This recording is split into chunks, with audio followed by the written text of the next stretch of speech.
Hello friends, અગાઉના વિડીયોમાં આપણે તરલતાના ગુણોત્તરનો અભ્યાસ કર્યો. તેમાં આપણે ચાલુ ગુણોત્તર અને પ્રવાહી ગુણોત્તરનો અભ્યાસ કર્યો.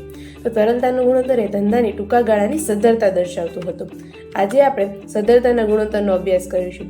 તો સદ્ધરતાના ગુણોત્તર એ ધંધાની લાંબા ગાળાની સદ્ધરતા દર્શાવે છે. એટલે કે લાંબા ગાળાની જવાબદારી ચૂકવવાની ધંધાની ક્ષમતા કેટલી છે તે આપણે આ ગુણોત્તર દ્વારા જાણી શકીએ છીએ.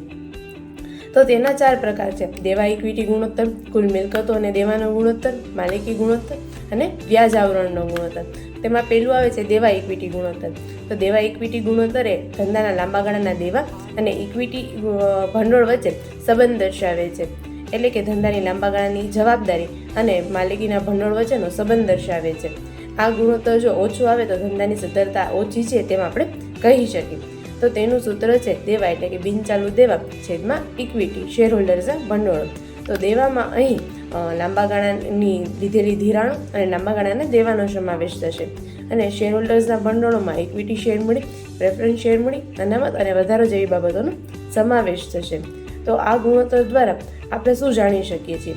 તો કોઈપણ ધંધાદારી એકમમાં જે મૂડી ઊભી કરવામાં આવે છે કે જે ભંડોળ એકત્રિત કરવામાં આવે છે, તો તેમાં દેવાનું પ્રમાણ અને માલિકીની મૂડી કેટલી છે તેનું પ્રમાણ આ ગુણોત્તર દ્વારા જાણી શકીએ છીએ. Thank you. હેલો.